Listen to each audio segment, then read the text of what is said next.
Fever 1793, for me, started in a newspaper article that was written in 1993. Get it? 200 years, right? The Philadelphia Inquirer, because I was living outside Philly. A museum exhibit had been put together that examined this epidemic that nearly wiped out the city when the city was the capital of the United States. And I'm a big history geek, and I had never heard about this epidemic. So I was reading the article, and I was struck, A, by that fact, that it was a little known, really important thing in American history, and it was disgusting.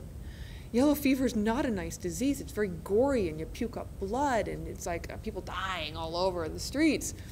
And I realized that between the disgusting factor and the history thing, I had the perfect book for children. This was going to go over very well with my readers. But I needed to do a ton of research. So I did. I lived close to Philly, put the kids in the bus, take the subway down into town, and go to the Pennsylvania Historical Society at 13th and Locust Street and just read, read, read.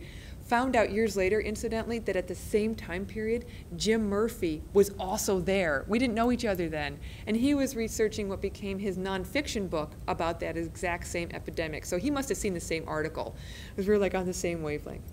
It's very cool. The books are taught together, and that's lovely. So it was, Fever 1793 was really an apprentice work for me. I wrote it before I wrote Speak. I actually got it to draft 8, and it was still pretty bad, so I put it down, took that year and wrote Speak. And the writing of Speak in that first-person point of view taught me so much about how to get inside a character's head that I went back, changed the point of view of Fever, and revised it a bunch more times until it was ready to be published. I did have one incident where a child heard an early section of the book and made me tone things down because I am a little bloodthirsty. I brought the chapter to my daughter's 5th grade classroom in which the mom in the book has to be bled because she's so ill, and it was pretty detailed. And I read it out loud, and the room was warm, and it was after lunchtime, and a little girl in the back of the room went, passed right out cold. And as a mom, you know, I'm like, oh my God, I'm horrified. Everyone's making a big deal. But this little part of me, the writer part, was like, yes, I did it. But then I went back and I changed it because you don't want your readers dropping over. That's not nice.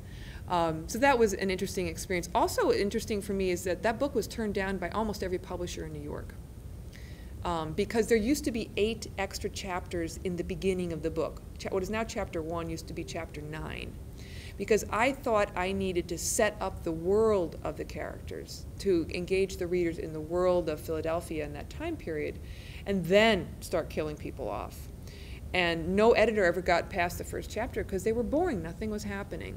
So finally I came to my senses and got rid of those early 8 chapters, started the book. By the end of the first chapter you hear word, you don't see it, but you hear word of a death.